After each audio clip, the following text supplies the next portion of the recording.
I swear to God, when Apple asks, you didn't hear this from me, I'm not going to jail for those guys. No way. Maybe you can though, but not me.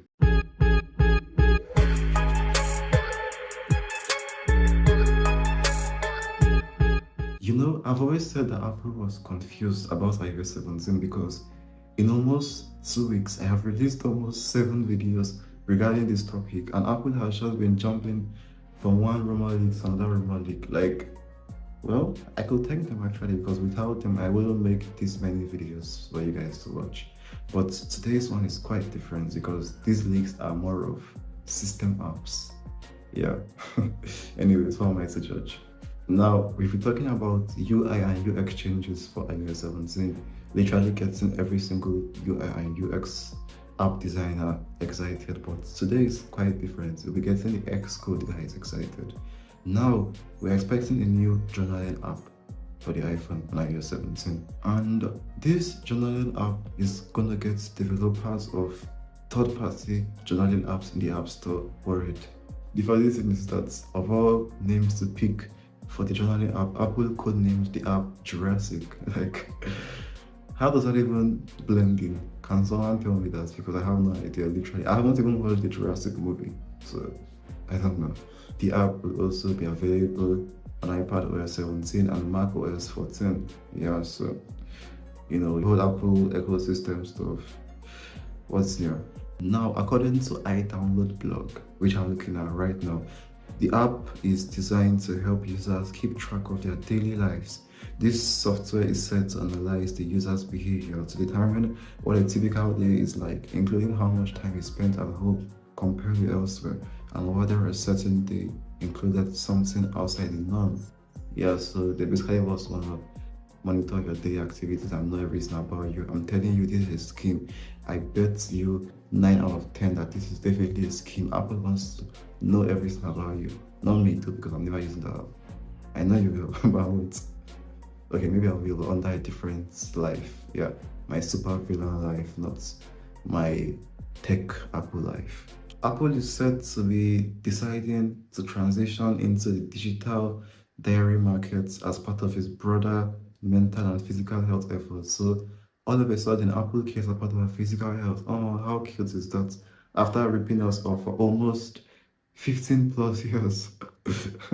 Yeah, how many years is Apple again? I have no idea. I can't believe I don't know that. God.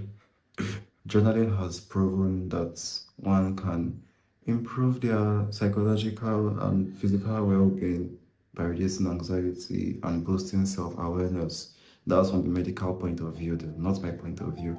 Journaling can be used to know your daily routine, to know the perfect time to strike you. That's my point of view. Now, the funny thing is that I still had to see on the website that it is still unclear whether Apple plans to charge for the website or not. Wow, so much for self-awareness and caring about our mental health. Wow, you guys just always have a way with everything. Now there's a cool remote feature in that app. Yeah, it's actually cool when I think about how it works, because they call it all day people discovery. Basically, when you are close to someone, Apple recognizes either as a threat or foe, or a serial killer or an assassin.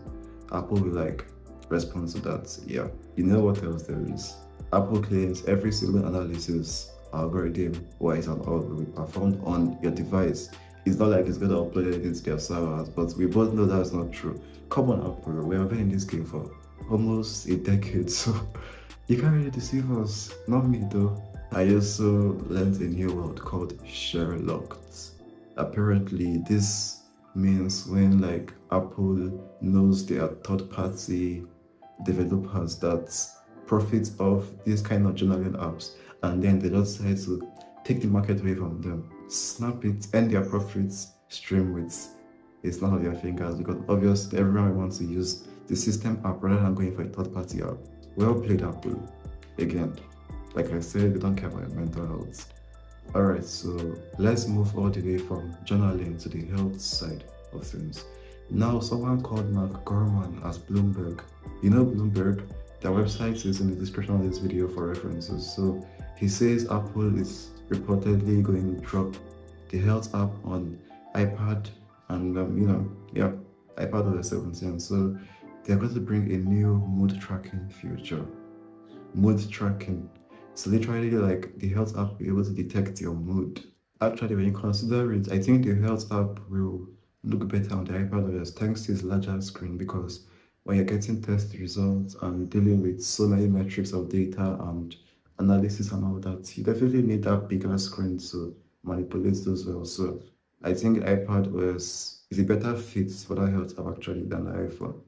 Yeah, imagine using the health app on a 12 mini or an SE. Yeah, that's really uncomfortable. The mood tracking app will be an expansion in the health app, while the journaling will be an expansion of like Find My, and the one that brings you guys close to each other to detect stuff. Find My, yeah, that's like where it's expanded from. There's something else actually. According to a website called MacTrust, Apple is expected next year to expand its health features with a new health coaching service, which is going to be codenamed Quartz, which will help users improve their eating habits, encourage them to exercise, and take steps to improve their sleep. Yeah, that's something I need, that sleep. The service will use data from the Apple Watch to make personalized suggestions and create tailored coaching programs. Yeah. And Apple is planning to charge a monthly fee. Like I said, they don't care about your health, they care about their own health and their financial health. So as far as other features go for iOS 17, they are coupling them and they are not as reliable as the ones I mentioned before. This should take them with a grain of salt, yeah, because they could change at any time. I'll update you guys. So we expect Control Center UI changes. Okay, that's quite definitive. Support for custom categories and other organizational features for the app library. The ability to view Apple Music lyrics directly on the lock screen. That's great. Updates to the Apple Music user interface that reduces the amount of text in favor of new images and graphics. Also cool. We also expect support for sharing custom lock screen designs with other people, presumably similar to existing support for sharing Apple Watch faces. So they are treating the lock screen like a kind of Apple Watch face, which is actually very nice to think about. Additional lock screen customization options for fonts, emoji wallpaper, and other functions. Yeah, we need more fonts. 6 isn't a good number for fonts. And finally, you expect a stepless adjustment for the flashlight brightness, giving more fine-grained control. Currently, flashlight brightness can only be set to 3 pre-configured settings. Yeah, so we need more options of brightness of flashlights.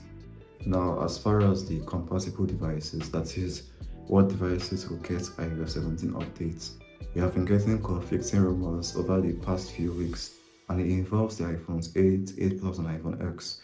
It's either they are in or they are out or they're in the middle. Okay, there's no middle, either in or out. So it could be that the iPhones 8 will get it, because I heard last week that every single device running iOS 16 will get iOS 17. But because be that they won't get it, because actually I feel they are obsolete. The iPhone X is turning 6 years old this year, I think, so it's actually getting obsolete, so it deserves to be kicked off at this point. Now, as a bonus, we have a couple new features from WhatsApp for this week and last week also. The first is keep disappearing messages in chat. This allows you to keep disappearing messages in your chat as long as the other person doesn't veto the decision when it is popped up for them to do that.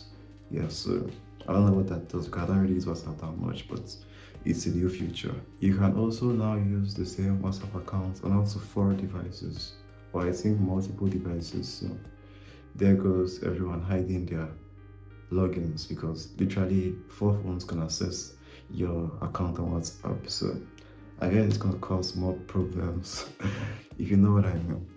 As far as iOS beta updates go, we are currently on beta 3 for iPadOS, iOS, macOS, tvOS, watchOS, HomePodOS, all of them. We are currently on beta 3, and honestly, Apple isn't really making much effort now. They're just studying and making minimal changes. That's why I'm not really talking about them anymore. They are taking minimal changes. Why? Because they're reserving all their more exciting changes for iOS 17, which is less than a month away.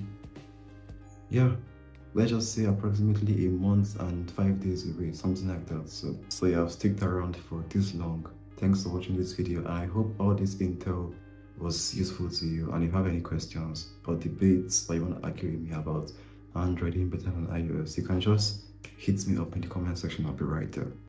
Yeah, CBH Charts.